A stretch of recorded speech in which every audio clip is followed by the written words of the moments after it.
Hey girl, Marissa here. You are listening to the Codependummy podcast. As a young woman, you have been raised, reinforced, and rewarded for putting the needs of others above your own. That is, for being codependent. Now in your 20s, you're exhausted, exasperated, and enveloped in crap relationships, especially the one you have with yourself. This podcast is to help you undo all that so you can stop playing small and start taking up space, you dummy. Let's get to it. Hey girl, today's episode is sponsored by Frame, a therapist matching service. Hear more at the end of the episode for their exclusive offer for Codependummy listeners. So today we are back to the Codependummy Dilemma. We have a lovely listener, Molly.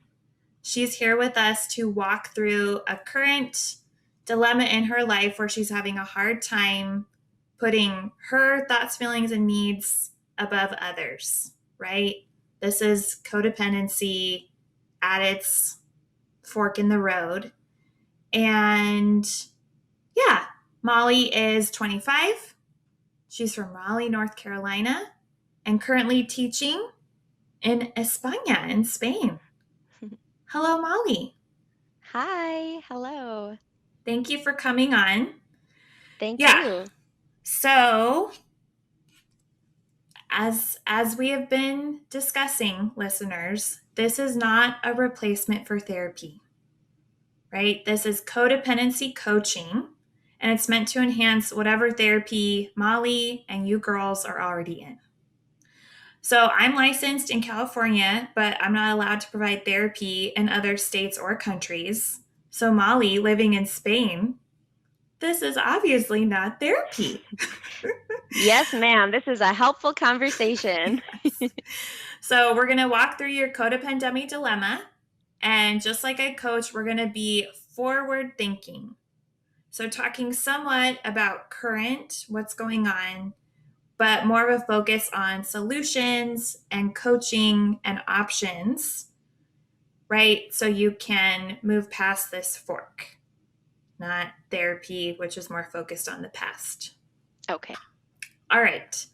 So, Molly, can you tell the listeners and myself one way that you were raised, reinforced, or rewarded to put the needs of others above your own? Okay. Mm, so, a way that I was raised to put the needs of others above my own, that was a hard one for me to reflect on. But How one thing so? that That already stands out. I I just had an easier time thinking about ways that I was currently doing it. And I don't know, I just had a hard time there. Maybe there's some kind of block. I don't know. I just really had a hard time thinking about ways like when I was little that my parents reinforced that. But I did one thing came to mind that was the way my dad handled injuries and emotions when I was young. Um, like whenever I would fall or get hurt, there was one particular time that I had like a big accident on my bike and I got all tangled in my bike and I was on the sidewalk crying. Mm-hmm. And my dad and our neighbor, another dad, were standing there and the neighbor said to my dad, "Aren't you going to go help her?" And he said, "No, she'll figure it out on her own. Um, she needs to be tough." And so that kind of led to um, anytime I was hurt or feeling something that felt, I guess, like more sensitive or any kind of really feeling, my dad would kind of give me a pat on the back for not appearing to feel it. For being tough. Yeah. Mm-hmm. Right. And so here you are, tangled up in a bike, looking up, and he said, "My need is for you to be tough in this moment." right? He didn't say it word Right, for right, right, word, right, right. but the message conveyed was, if you want my approval right now, which all little girls, that's all we want is our dad's approval. If you want my approval right now, Molly, I need you to be tough. And you're like, aye, aye, Captain. I mean, what do you remember in that moment? Like, did you fall apart with the bike all over you, or did you like tough it up? Um, I think at first, at least from what I can remember, when those kinds of things would happen, I had a hard time with it and I would just cry. But Mm-hmm. over time, I learned that I would get the approval if I did just toughen up. And I would start to like present my dad with situations like, Dad, guess what happened today? XYZ, I got hurt or, something happened, but I didn't let it affect me. Ha, Mm-hmm. um, I actually think it's interesting that you gave the like aye aye captain uh, sort of thing because over summer I went sailing with my dad and um, I don't really know much about sailing, but he does. He knows a lot about sailing. But he decided to, bring me along, and it was just the two of us on a sailboat. So I was supposed to be helping him, even though I didn't really know anything about sailing. And by the end of it, he kind of said something along the lines of like, "Hey, that wasn't too bad, you're pretty helpful and you did a really good job." He basically praised me for anticipating his needs. Like I would see that he was tired and he needed water, and I would bring him water. And he was like, "Yeah, you're really good at knowing like when I need something." Mm. And I even bragged about it afterwards. I was, to my brother, I was like, "Yeah, I'm a good first mate. Haha, Dad said I'm helpful." Um, so it shows up in a lot of ways. Mm-hmm. Right, which is the premise of this show, right? We are raised, reinforced, and rewarded to put the needs of others above our own. Be tough. Look how tough you are. And then in general, look how accommodating you are to your dad's needs. Premise A. And then as young women, 20 somethings, we now find ourselves exhausted, exasperated, or enveloped in shit relationships because of our need to please. Molly, what is it like to go sailing? How many hours were you sailing with your dad? Oh my God, it was a really long time. Like we camped out overnight, so about 2 full days. Okay, what is it like to be so hyper attentive to your dad for 48 hours? Super tiring.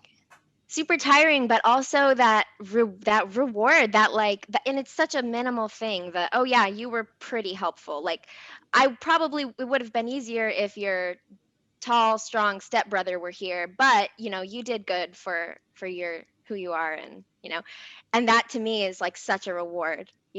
That was almost enough to overshadow how tiring it was. Mm. And then later on, I bought him like sailing gear. This when I think about it, it's just his birthday was going to be in November, and I was leaving to go to Spain in, I think it was like the end of September. And I bought him an early birthday present of sailing gear. And he doesn't care about gifts. He was kind of like, he was glad to have it, but my birthday was last Sunday, and he went on a ski trip with my brother. And he told me happy birthday on Facebook Messenger. I'm sorry. I'm maybe going a little extra there, but Not extra at all, right? This is, we are codependent dummies, yeah. right? I will be so attentive to you, Dad, for 48 hours while sailing. Fuck the water. Do you want water? Like, Dad, are you thirsty? Like, right? Never mind the beauty, the free time I have while Dad's in charge. No, right? I am focused on you for 48 hours. I get the tiniest minimal pat on the back And also, right, in comparison to others, i.e., your stepbrother, you're better today. Like, yes, Yeah. yes, I am number one, right? And then I will reference our quality time dad, right? I'm going to remind you just how good I was on that trip with this sailing gear. just like really just squeeze this for all that I can. And then on my birthday, you send me a Facebook fucking message.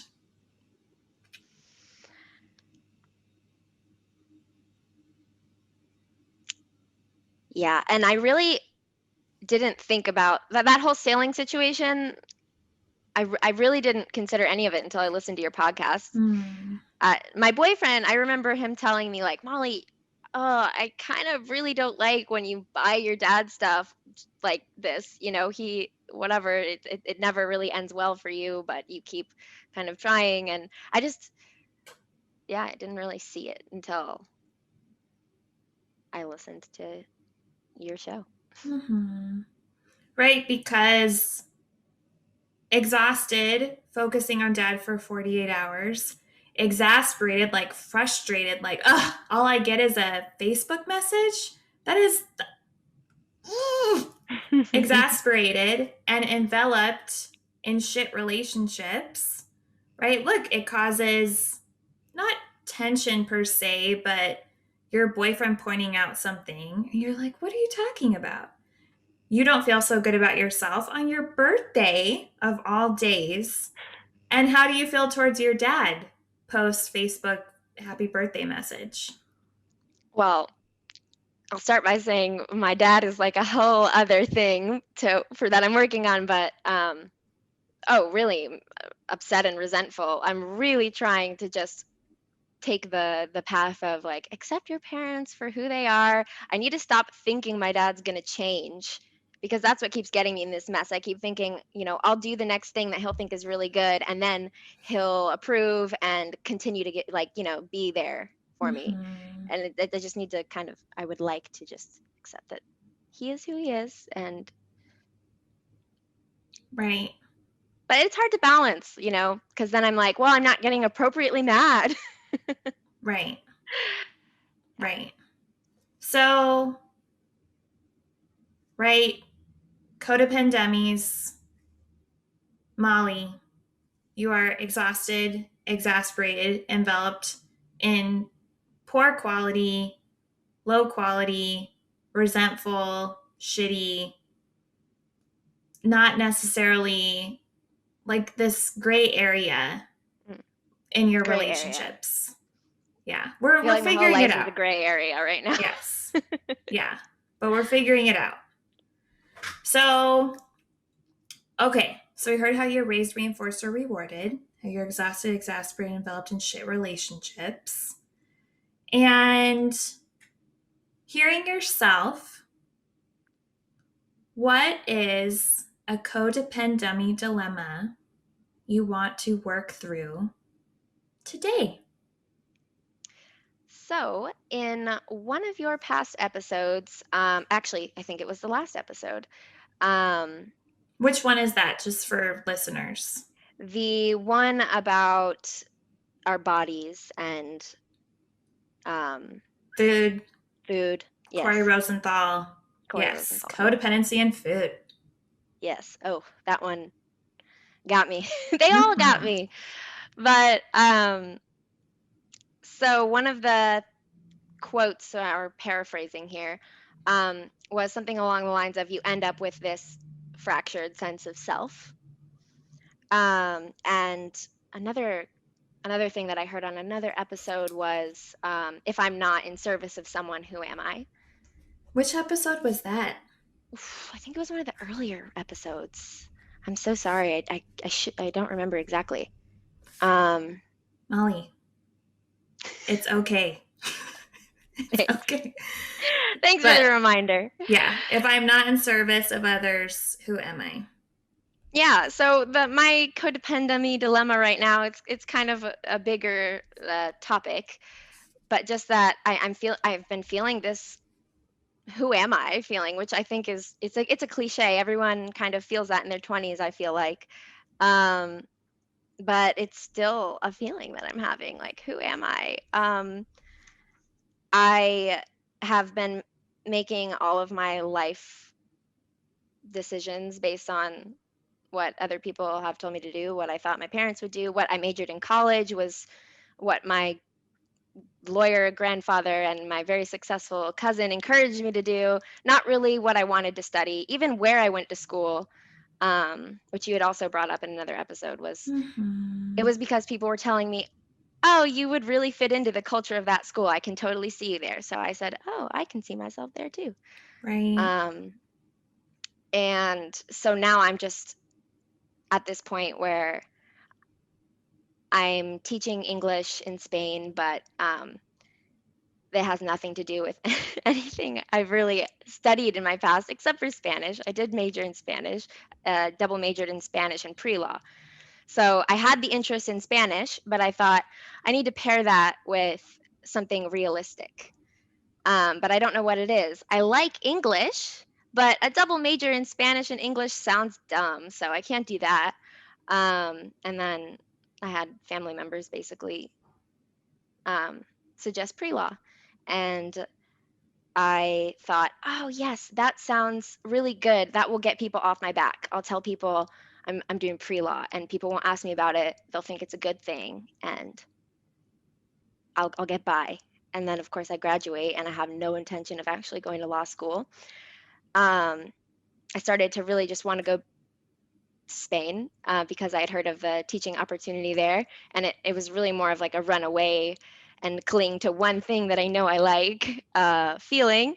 Right. But in the meantime, until that opportunity was available, I took a job at a real estate law firm to try it out.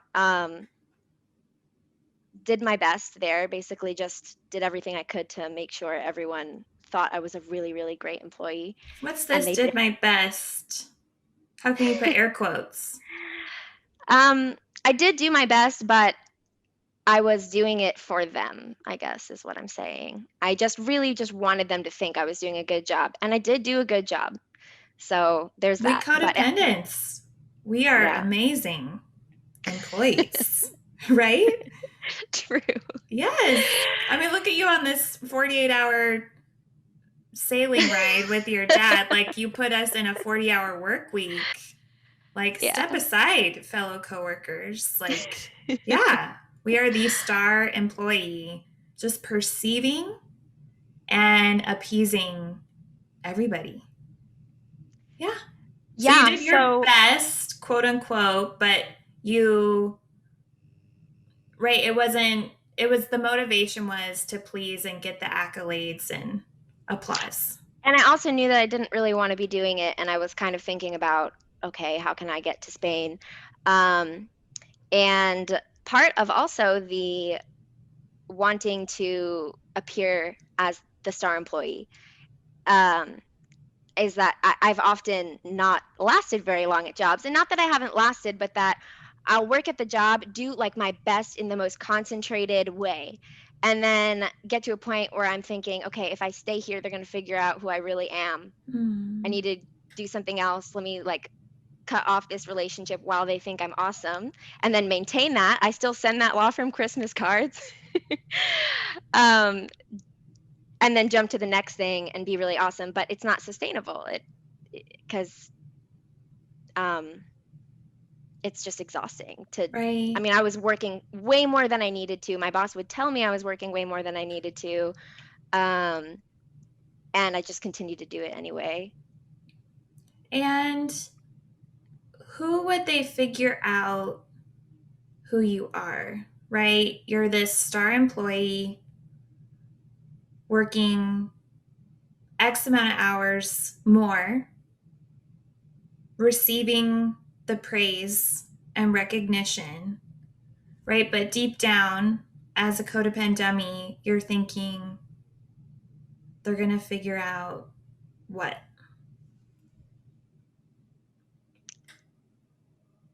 Good question. They're going to figure out they're that I'm not always perfect, I guess. Mm-hmm. And so I left that job, and I was only there for I think 7 or 8 months. I left with a whole speech that I'd prepared to my boss about how had this once in a lifetime opportunity to go to Spain, and he totally understood.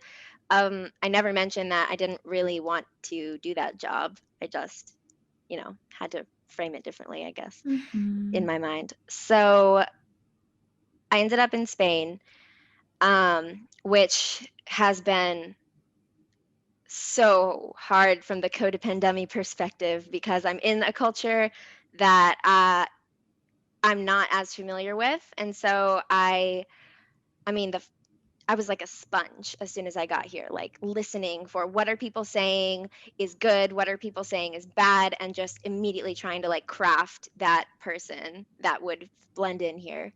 Um, Mm-hmm.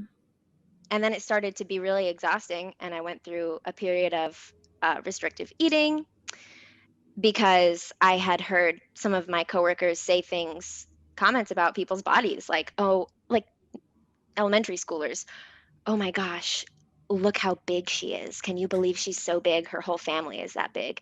And so I started to hear that messaging and thought, okay, well, I need to be smaller.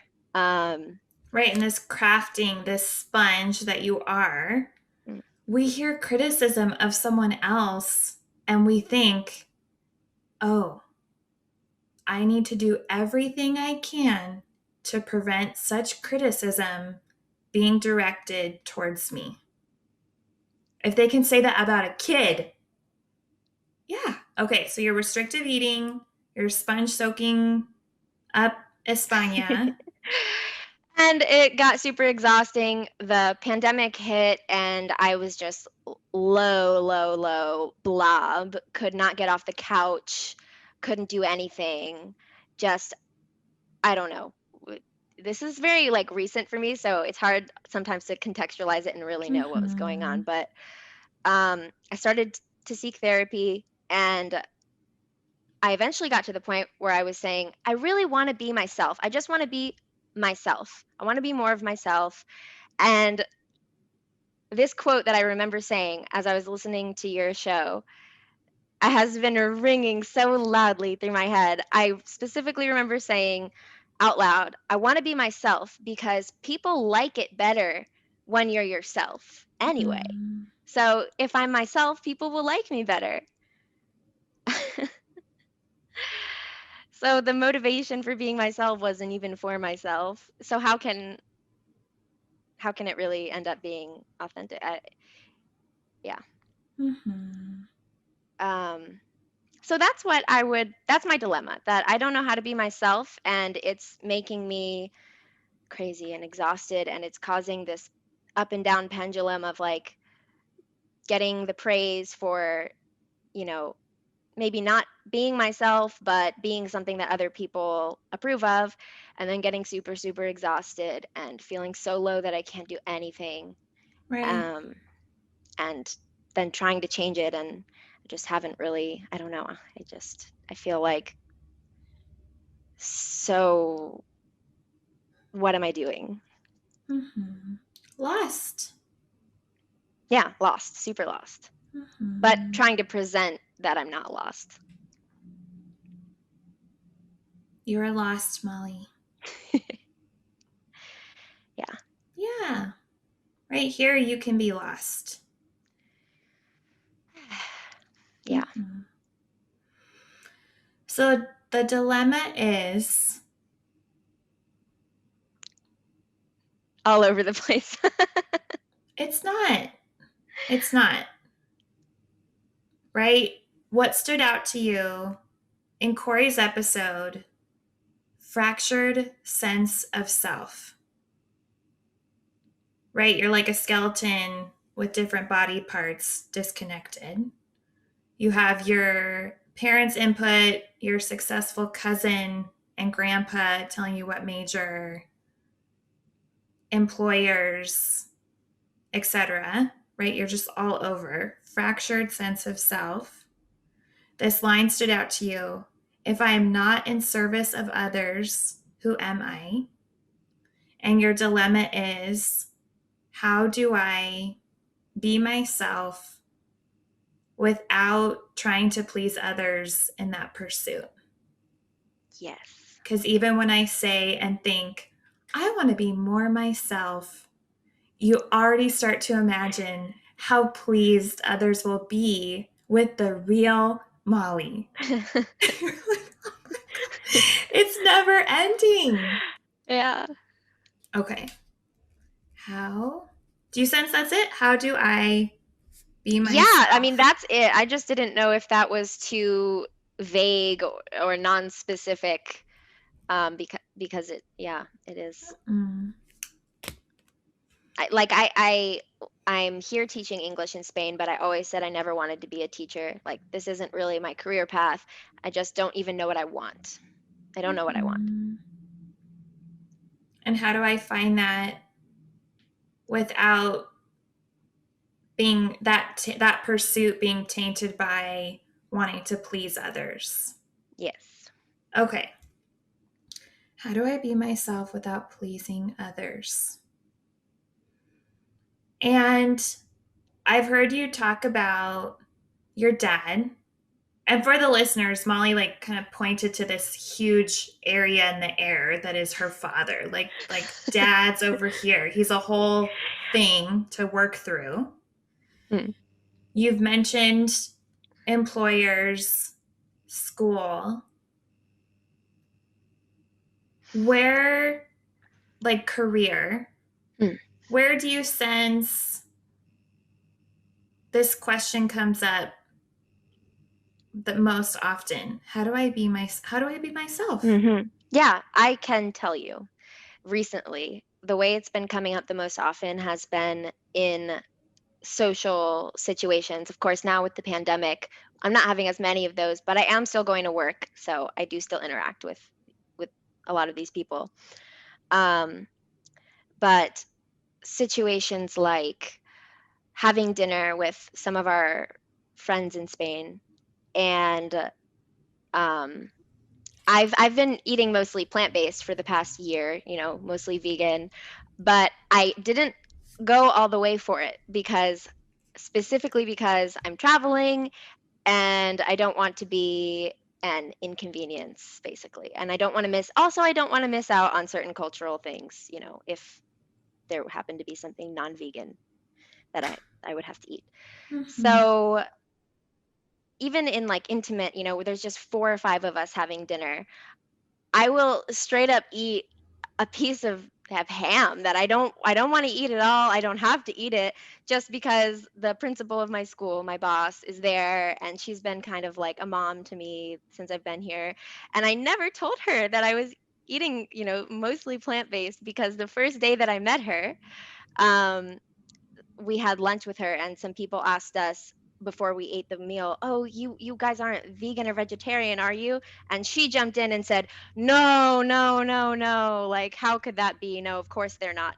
So ever since then, I knew, okay, I can't not to be vegan or vegetarian around her. And so I'll just do things that make me feel like I'm just compromising myself. I could like be shaking the whole time we're hanging out. I'm so just I don't want to say the wrong thing. I get so much anxiety about having to hang out with them, that I don't want to hang out with them. Mm-hmm. Um, and Also at work, I started tutoring this, or playing with this little toddler. The mom wanted me to play with him in English. And I've done things like, the first time that I went over there, he was crying, scared, kind of inconsolable, didn't want to see me, which is normal for a little kid. I was only supposed to stay there 45 minutes. But he kept crying, and his grandfather was there trying to kind of help out, and I felt really bad, like they weren't getting the value. They were paying me and they weren't getting the value out of it. And like, to almost prove that I meant well and that I was a good person and I'm not trying to rip them off, I pretended like I didn't realize the time was passing, and I stayed for 2 hours. And I Wow. hated it. I was like so anxious the whole time, like sweating. Like, oh my gosh, I don't know what to do. little boy is just crying and he doesn't want me here, but I need to show them that, I'm a good person. I mean well. I'm not, I don't know. It's hard to even really explain the logic. Right? And it's not logical, it's emotional. Yeah. Right? It's not intellectual. We are being guided by our feelings and our fears. And these examples, Molly, are beautiful. Right? So I'm I'm Molly right now. I am plant-based, but depending on the social situation, I'm a carnivore. Right? As not to displease especially my mom, who's also Yeah. my principal boss lady, because she asserted that I'm not vegetarian. And in that moment, the fear of correcting her in front of everyone when she is convinced I'm a carnivore would, I can't tolerate that. Hmm. And when and that's with her and other coworkers, even 4 to 5 of us. I also, right, with this little boy that I'm tutoring, he was crying. He was crying. Like for 45 minutes, he wouldn't stop. You're only supposed to be there for 45 minutes, but you might leave and they'll think negatively of you. So better stay for 2 hours to avoid them thinking that fear. And right, these social situations where you don't even really want to be there, but you're there and sometimes eating meat to not inconvenience or disrupt the meal. Am I hearing the examples? Yes. Okay. So, how do I be myself without pleasing others, especially in these social situations? What thought comes to mind for you? Um, for me, I always just, when I think about it, I think, well, why don't I just be myself? Like, just do it. Just like say what you want. Say it. Just, but in the moment, I think I just get so, it's like I can't control it. Mm-mm. Right. Um, Go ahead. no, that was pretty much it. It's just, even as I've been listening to the show, and I go into work with this mindset, which has helped me so much. It's made my days so much better. There are still little moments, like speaking with a coworker. They speak a dialect of Spanish here called Valencian and Spanish. Um, and those two combined can sometimes be difficult to understand. I speak Spanish, but with the dialect mix in, it can be really hard. I was just having a conversation in the teacher's lounge with a very, very, very Valencian older woman that I work with, and she got really, I guess it seemed like she was starting to get uninterested. I wasn't explaining myself well. I got nervous. With this particular person, we have a hard time understanding each other sometimes because of the language thing. And I started feeling like, okay, I'm saying some dumb things. There was another conversation going on in another part of the room that was relevant to the town. It was in Valencian, the language that they speak there. And I'm talking about something else kind of irrelevant. I don't know about myself. And she just, her gaze just slowly wandered to the other conversation. She never replied to anything I was saying, and it Mm. just kind of dropped. And in my head, immediately, I was like, I had already been listening to your show and it was fresh in my mind, but immediately I was just like, oh my God, you're so stupid. Why do you ever talk? You should just let them talk. They're interested in their stuff that's going on in the town. You don't know about it. Just, even though you don't speak the language, just sit here and be silent and don't open your mouth. Shut up. Why do you keep trying to interact? Mm-hmm. Okay. So We'll call this teacher's lounge moment. We have the presumed carnivore moment. We have the crying toddler moment. And we have when you're out with 4 to 5 other teachers and you eat meat because they're all eating meat moment. Yeah. Does that happen? Yeah. Like Okay. I have this specific memory of like putting a piece of ham in my mouth, just like in front of my principal, like. I am a carnivore.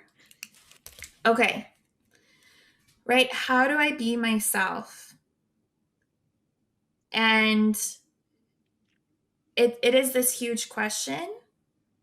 And what I'm sensing, Molly, and what you're intuitively starting to notice is it's these small moments where we unself, Hmm. right? And we just blend chameleon, whatever you need me to be, I will be. Aye, Captain.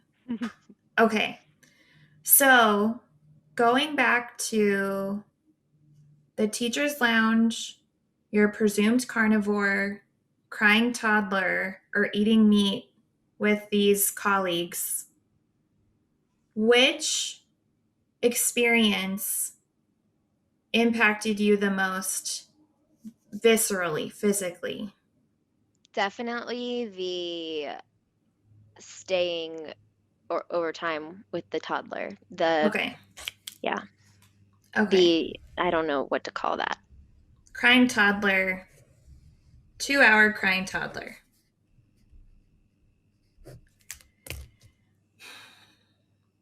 So you arrive. You have booked a side hustle, Hmm. a little side gig, right? Yes, exactly. Beautiful American Molly, come and practice English with my toddler 45 minutes, and I will pay you money to play and speak English with him. And you arrive, and toddler being a toddler, who is this lady? I want nothing to do with her. I will protest the whole time she's here by crying. Normal. Normal. And, right, how do I be myself? If you were in true alignment with how you wanted to spend your time, those 45 minutes, and at the 45th minute, let me rephrase that. What were you picturing was going to happen? Well, my boyfriend was actually waiting for me at the train station. So after the 45 minutes, we were going to take the train home together. So I was envisioning, like after school, I walked over to their house. I walked over with the grandpa. Side Um, gig, grandpa. he picked me up at school, showed me where they lived. We went up, and I was envisioning playing games that they had a little mat set out with toys, and we were going to sit down and play with the toys and just say things in English. Um, just Ball, play. square, Yeah. cue, I mean, he's a toddler, so banana. I didn't expect him to be like speaking English. He spoke Valencian. Great. But we were going to be playing, whatever. Um, the grandpa wasn't supposed to be involved. He walked out of the room at first when we sat down, and then the kid started crying as soon as he realized his family member had left him alone with a stranger. Okay, really quick. So the the fantasy, what you were picturing, walk with grandpa, sit on this mat with this toddler at the 45th minute. Okay, like I'm gonna go now and I'll be back next week. Hmm. Yeah. And I'm gonna walk to the train station where my boyfriend is waiting for me. And we're gonna ride the train where? Back to the city where we live, Valencia. Back to the city, quality time with him, money to do something fun or nice for me or him, thanks to this 45-minute English lesson. Okay, that's what you wanted. Yeah. That's what you wanted, Molly. 45 minutes, adios, money, boyfriend, train ride. Okay.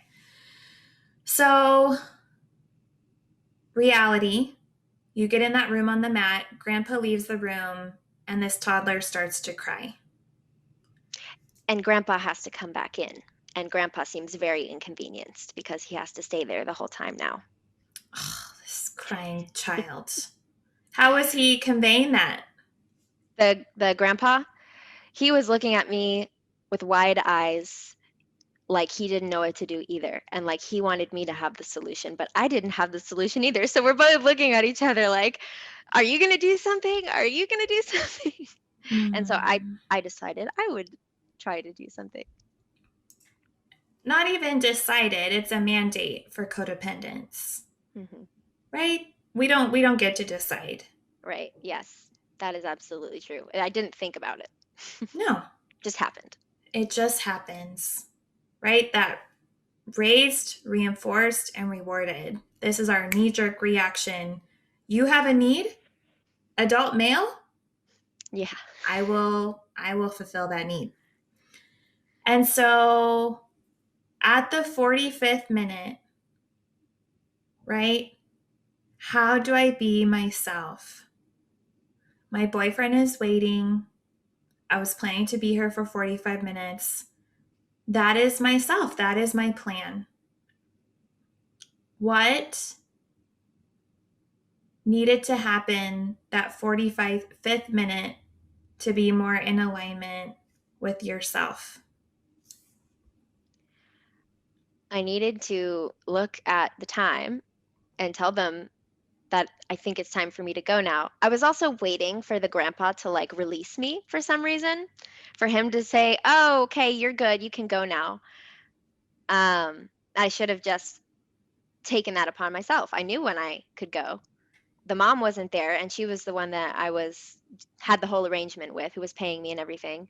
Um, but yeah, so if I had just sort of looked at the time, I had also left my phone in another room though, and I didn't want to tell the grandpa, "Oh, I need to leave where we are right now and go get my phone so I can check the time." It was this whole in my head. I want them to think I don't even need to look at my phone. I'm so involved with the kid that I'm not even paying attention to all that. It doesn't matter to me. Um, yeah, so just I think taking a breath and just being confident in the fact that I knew it was time for me to go. My boyfriend Mm-hmm. was waiting for me. He was so worried. He called me a bunch of times. I didn't know. He called my coworkers. It was a whole thing. It was like an out of body experience. Afterwards, my adrenaline was pumping. I was like shaking as I walked out of there, like, what just happened? Right. So to be more in alignment, right? You knew around 30 minutes. Like, we've been in here a while. So to be more in alignment with yourself would mean, Grandpa, I'm just going to step outside and go check my phone really quick. Grandpa, I am going to leave at the 45th minute, which is when the woman who's paying me is paying me to leave at. I do not need you to relieve me of my English playing time. And to be in alignment would be to check your phone, tell Grandpa it's been 45 minutes. You'll check in with the mom, tell her that today was difficult given her son's crying, and ask her, can you be here next time to help out? Because Grandpa and I, we weren't able to console him. And I sense you being here would be best. To get up, let Grandpa be whatever Grandpa is, grab your stuff, and around 50 minutes after you started, meet your boyfriend at the train. Yeah. And recognize that if the grandpa complains about you and you lose this side gig,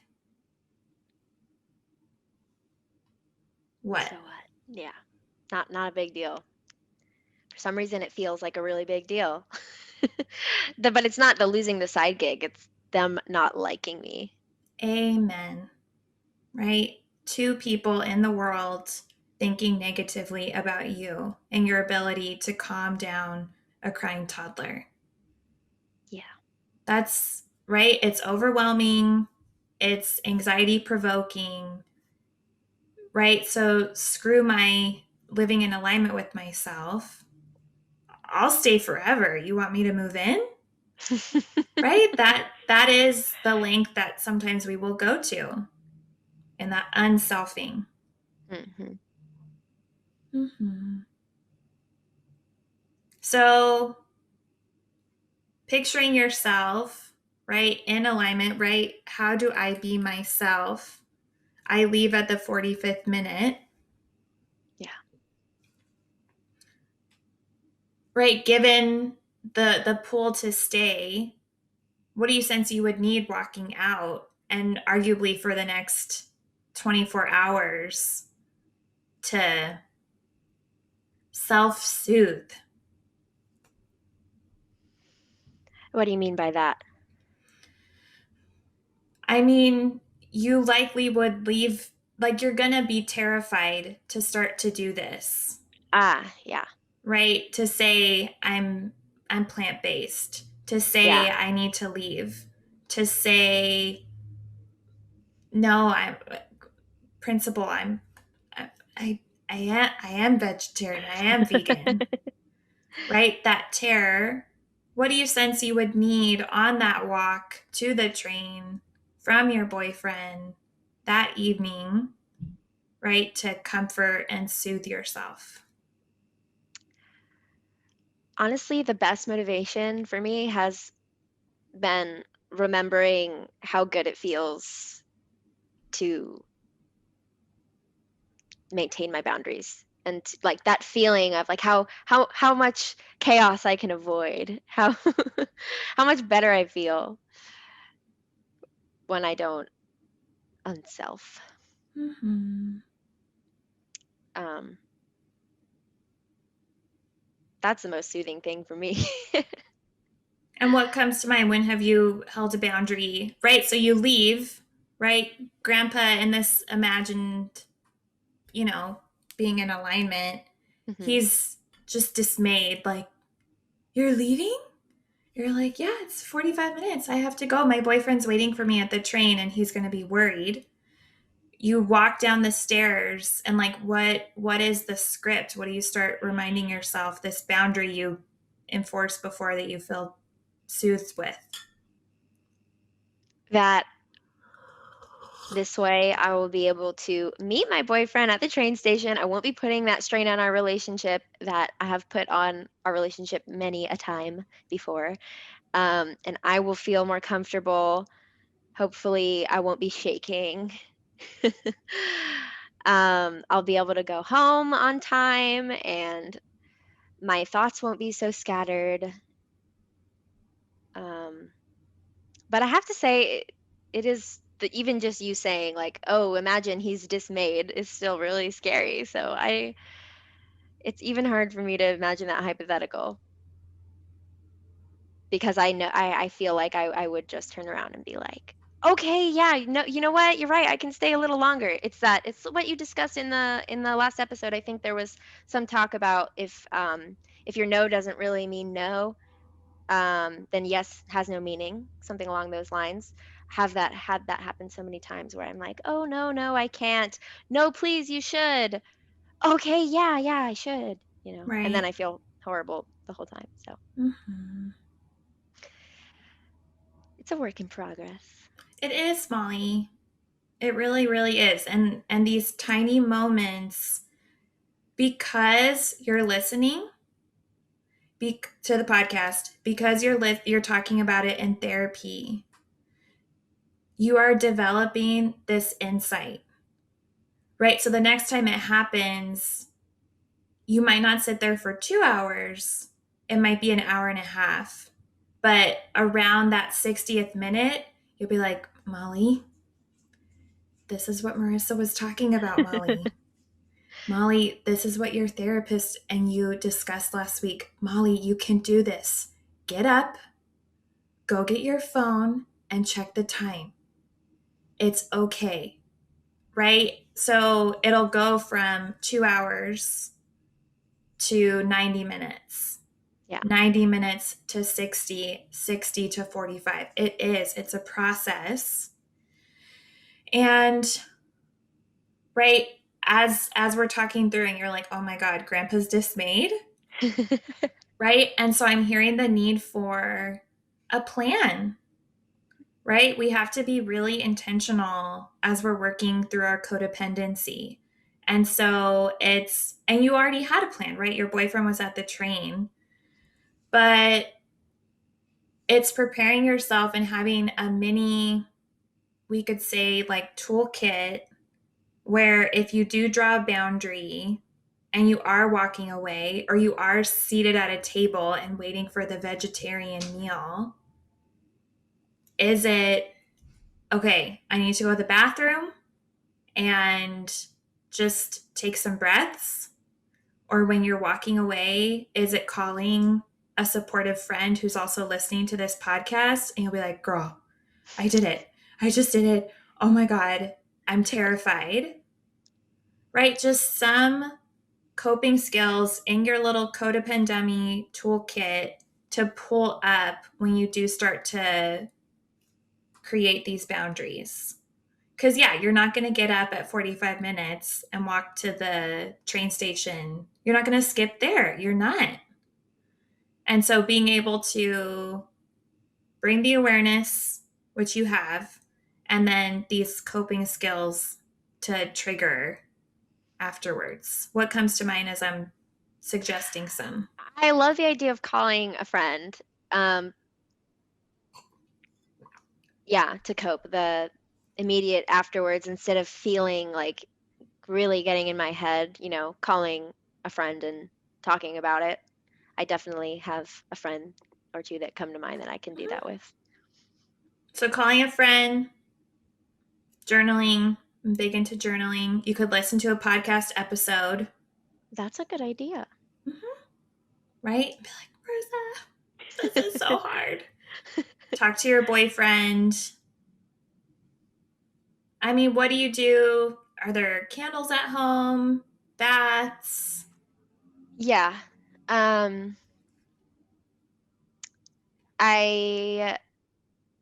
do like to sit down and like light a candle and journal.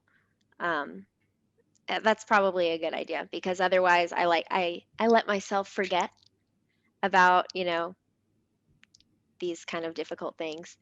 So it makes it harder to tackle them in the future if I've forgotten about them. Right. I'm going to look up a definition of a word really quick because I really like alliterations. I love that you do that, by the way. When I'm listening, I love that you look up. I do the same thing. Okay. So contingency, a future event or circumstance which is possible but cannot be predicted with certainty. So you need a codependummy contingency plan, right? Because Yeah. you have the awareness, you have the inner nudge, right? How do I be myself? I live in alignment with that nudge, which is to leave. And then I trigger, implement, start all these coping skills. That's your homework, Molly. A Okay. codependummy contingency plan for I like yourself. That. Yeah. Okay. And two, just trying to imagine, now that we've walked through this, I am going to assign journaling, like what would be in alignment in the teacher's lounge. Like, do you just get up? Like, fuck these bitches. Like, I'm out. I don't, what are they even talking about? The presumed carnivore moment. Is it like, hey, I'm actually a vegetarian? Is it this secret? Or is it like, okay, you know what? I'm going to eat meat and I'm eating meat because I actually want to try this. Mm-hmm. And then, when you're in social situations, saying whether or not you're vegan or vegetarian, just journaling on what is in alignment in that moment. Yeah. Okay. All right. Well, thank you so much for coming on. And for all the listeners, please write in what resonated with you in Molly's story, how her story has helped you. I will forward all your comments and DMs to Molly so she can feel empowered and read those as part of her Codependummy contingency plan, right? We are just all helping each other build those boundaries, assert those feelings and needs, letting our fears of how others perceive us, just letting that go to be more in alignment with ourselves. Love it. Thank you so much. Today's episode is sponsored by Frame, a therapist matching service. They want to help you find the right therapist for you. How it works is you create a profile, answer questions about you and what you want to work on in therapy, and then voila! Frame matches you with 6 to 8 therapists. Next, like Goldilocks, you can browse and talk with each of them to choose the therapist that's just right for you. Using Frame to find your therapist is free. They're also offering my listeners an exclusive code for $20 off each of your first 3 sessions once you match with a therapist. All you have to do is go to tryframe.com/dummy, DUMMY, and enter your email. Girl, hop on it. That is $60 of free therapy. Hey sis, it's Marissa again. I'm not like a regular podcaster, I'm a cool podcaster, right? Thank you for listening and staying till the end, and know this. If you are feeling unseen, I see you. If you are feeling unheard, I hear you. And if you feel like you don't matter, know that you matter to me. Until next time, be sure to check out codependummy.com for more info about today's episode, my free course, and other resources. Take care. You're still here? Just kidding. Girl, this is not therapy, and I'm not your therapist, okay? This podcast is designed to provide accurate and authoritative information in regards to the subject matter covered. It is given with the understanding that neither the host, the publisher, or the guests are rendering any legal, clinical, or other professional information. If you want or need a professional, you should find one.